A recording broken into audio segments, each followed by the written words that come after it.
One of the first big considerations for you is, are you going to go the faceless route or are you going to be on camera? Faceless channels definitely have some benefits. More privacy, less reliance on a single person, you don't need to be good on camera, and it means the channel could later be sold or automated. However, being on camera and building the channel around yourself can have clear benefits too. It's easier to build a stronger connection with your audience, which can often make it easier to sell things, and of course you build your own personal brand that can transfer to other things.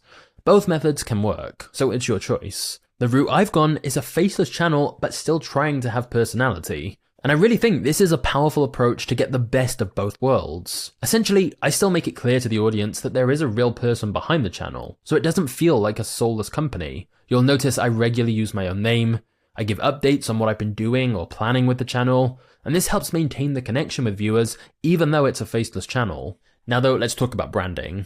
Your brand is ultimately the way people perceive you and the story people believe about you. A great quote is that your brand is what other people say about you when you're not in the room, including all the associations and feelings people have. So when we talk about our branding and brand strategy, we're essentially trying to control our story and reputation. We're trying to differentiate ourselves in a positive way. Our brand is what makes us unique from everyone else talking about similar topics and selling similar products and services. So brands should be distinct. You don't want to be the next Mr. Beast, you want to become the next you.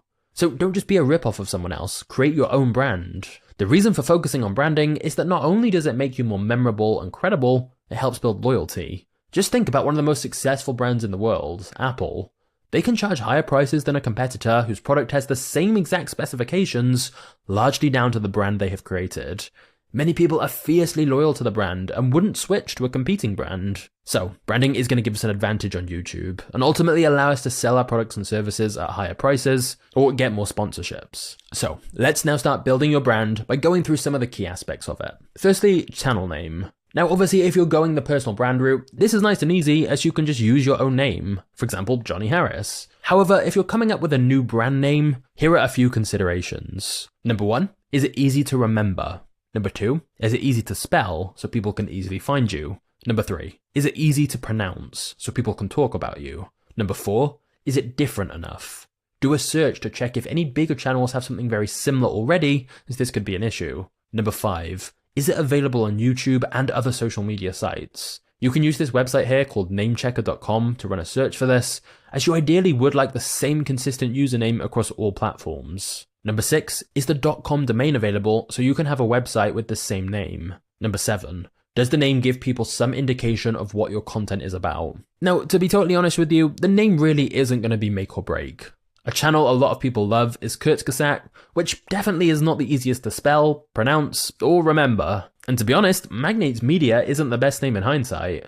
At the time I liked it because the word magnates fits with the type of content I'm making, and there was the alliteration of the 2 M sounds, but it turns out a lot of people don't even know what the word magnates means. The thing is, it doesn't really matter. We attach meaning to names later. Remember, Google is a made-up word. Many of the biggest brands are just completely made up. Of course, if you can find a name that hits a lot of those criteria, that's great. But often it can be something very simple, like even just describing what your channel is about. And so I don't think you need to put too much pressure on finding the perfect name to begin with, because you can change it later anyway. Although you don't want to be changing the name once you're already established, as then you may lose some of the brand you've built. The important thing is, once you've got your name, you're ready to go ahead and set up your YouTube channel. And remember, even if you already have a channel from before, it's better to start a new channel than rebrand an old one you made, unless the niche is still the same.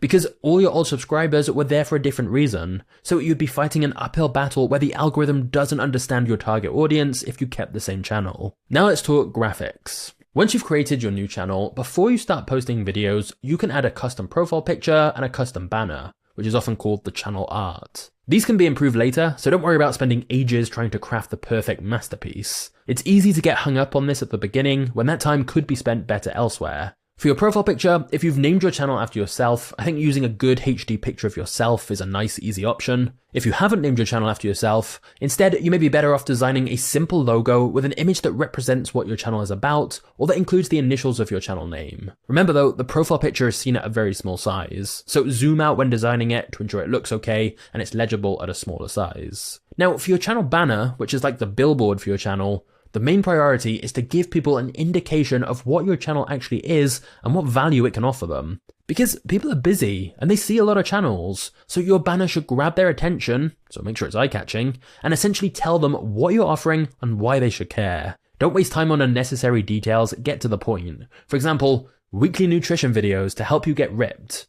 Straight away, I know what I'm getting, and people are far more likely to subscribe if they understand what they're going to get from your channel. Obviously, add in some relevant images to the banner as well to help make things even clearer and simpler for anyone who visits your channel page. Now, how do you actually create these graphics for your channel? If you already have some graphic design experience, you're obviously set already. But if you have no idea at all, you may want to use a free online editor like canva.com, which has pre-made templates you can use and a simple drag and drop interface to add text and pictures. When designing the banner, also bear in mind that parts of it will be cropped out depending on which device someone views your channel from. Here is a template with the dimensions.